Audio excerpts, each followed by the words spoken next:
main place where the musicians would be playing traditionally in Yiddish culture would be a wedding. So the weddings are the main purpose for preparation for the musician. It sounds like you imagine wedding that is something, when people get together and dance, and musicians just play for dance. In traditional Jewish wedding, it's not the case. Traditional Jewish wedding would go on for 7 days, 8 days actually.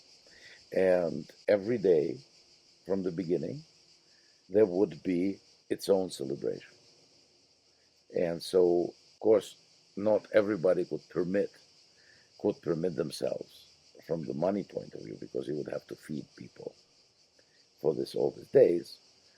But usually families are large, so usually when somebody get married, they would have in a different house of the relatives, they would have another reception, another celebration with another blessing. Now, traditionally, the 7 blessings are done all together. They call it Sheva Bruchas, 7 blessings. And they do them now as a part of the wedding ceremony in the Jewish wedding. At that time, usually they would do them every day, another one. And that was supposed to bring the special happiness. And wedding has a lot of significance in the Jewish religion, because from the mystical point of view, it has a lot of mystical connotations of the reunification of the God and Shekhinah, which is a female substance of God, female essence, that separated during the creation. So the heavenly wedding, final reunification of the female essence of God that is spread in the world with the Godhead, that would be final, the end of the time, redemption.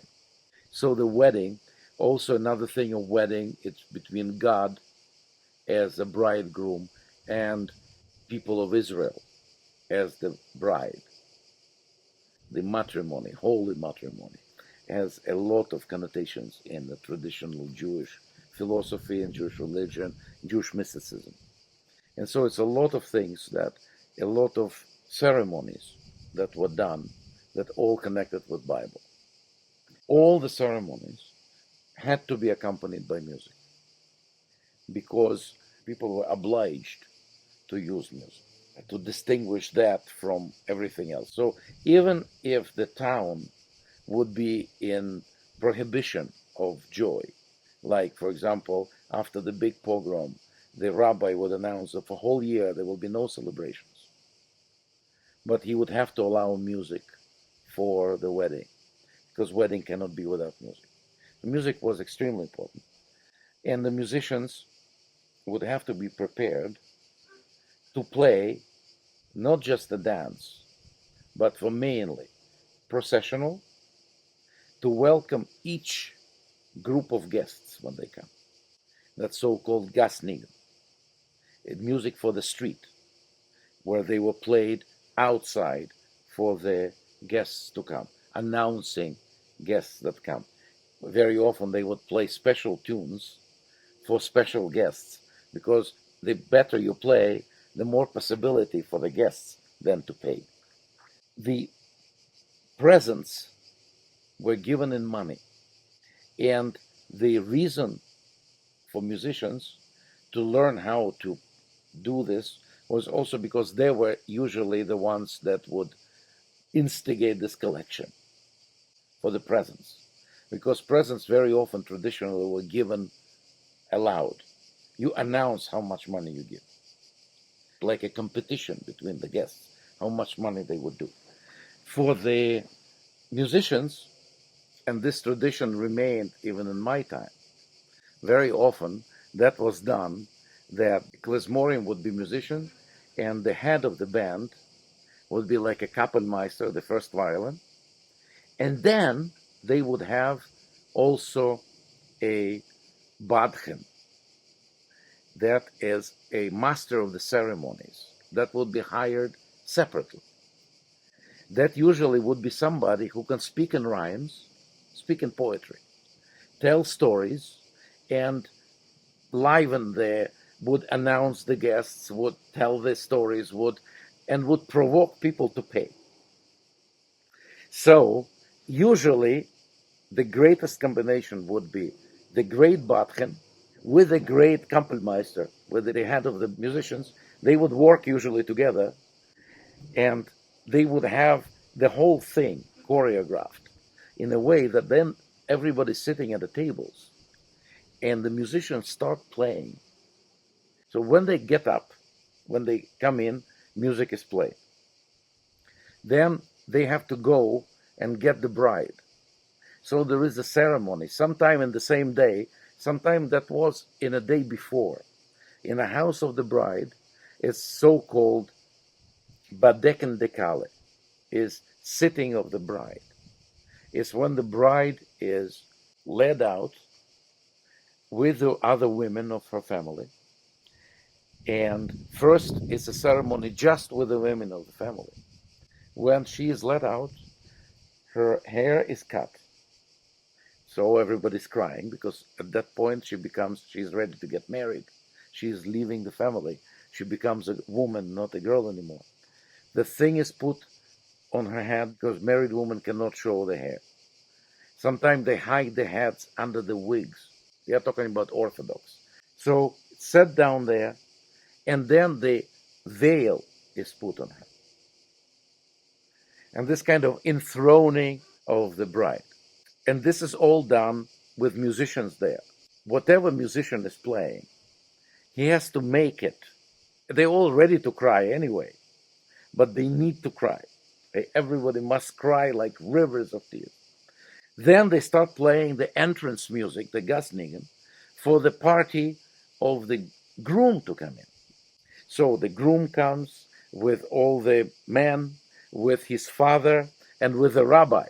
They walked in there in the house of the bride, and there, in front of the rabbi, he has to lift the veil, and in front of everybody, I declare that I intend take this woman to be my wife. And this is connected with the Bible, because Jacob served twice. He wanted to get his wife, Rachel, but there was a veil, and his father-in-law stuck the older sister first. He served for 7 years for this poor girl, and instead he was stuck with the wrong girl. So he had to serve another 7 years to get the one that he wanted. So that ceremony of putting down the veil, lifting the veil, it's all accompanied by music. When he says that, then of course they play Jewish music, then they play music for the exit. Then they all go to the chuppah, which is, the four poles with the talus and top. That's under which the ceremony is done.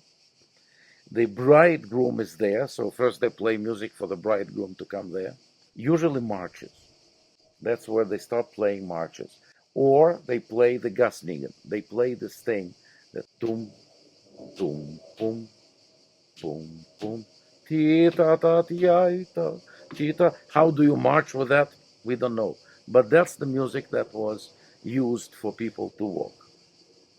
And then they would play music for the chuppah, which is a whole bunch of things. The girl has to go 7 times around the groom at some point. It also has a mystical significance. Then they do all kinds of benedictions. Then finally the service is done. They break the glass. Of course, there is another ceremony, is the signing of ketubah, is the marriage contract, which they do before the wedding. Musicians are played usually by that. It's also gathering, also drink. It's the contract between the families.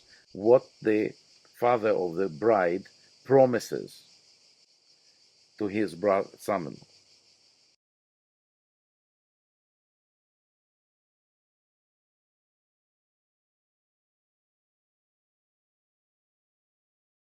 Everything is sung, but without instruments.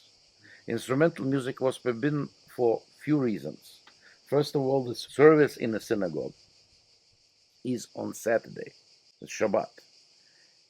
For musicians to play music is a work. Work is forbidden, so you couldn't play. It's number one reason why they don't play in the synagogue. Secondly, it's not done as a memory because in the temple in Jerusalem, music was not only played, but it was very regulated, and the musicians were priests from the tribe of Levi, Levites. Only they could play in the temple. There were two castes. The upper one was the Kohanim, they were high priests, and then Levites were the service in the temple, all people that did all the service, including musicians. So Levites were musicians in the temple, and they played instruments. And so music always existed in the temple. But when temple was destroyed, with that for rabbis was the end of the music. And so instrumental music will come back when we rebuild the temple, because they believe when Messiah comes, the temple will rebuild and the whole thing will start again. That's why in the Middle Ages, the people that played music and the instruments, they were looked by some rabbis in a not. And then it was tolerated much better later on and was encouraged by the Hasidim. The Hasidic rabbis encouraged that because they felt that music brings joy, and it's obligation of the human being to feel joy of the creation. You have to be grateful. It's like God gave you all this beautiful thing, and if you're not joyful, you're not grateful. Joy is rejoicing in your soul at the beauty of the God's world, and the fact that you are given an opportunity to be Jewish, that God made you a Jew so that you can serve him. That's the philosophy. Not because you're better than the others, but because you have a special relation with God, so that he asks a lot from you, but you serve him like a privileged servant in his house, because he gave you the laws specially for you, that you should eat this or not eat that, that you should dress in a certain way, do things in a proper way for you. The other people don't have to do it, and it's not a sin for them not to do it. Let them do whatever they do, and if they're good people, it's fine. But you have all these obligations because you're Jewish.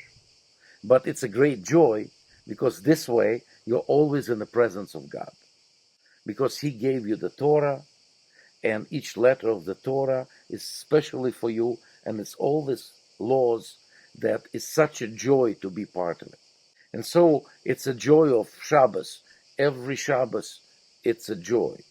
Every piece of food that you take on Shabbos is a joy. Every song you sing is a joy. And that's what they were teaching, the Hasidic rabbis. To find the joy in everyday life, not pay any attention to any problems, and it didn't matter if you're learned or you're stupid, if you're simple or if you're genius. Because in traditional Judaism, it's not the case. Traditional Judaism, if you're ignorant man, you cannot feel joy. If you're ignorant man, you're a little more than an animal, because animal doesn't have understanding.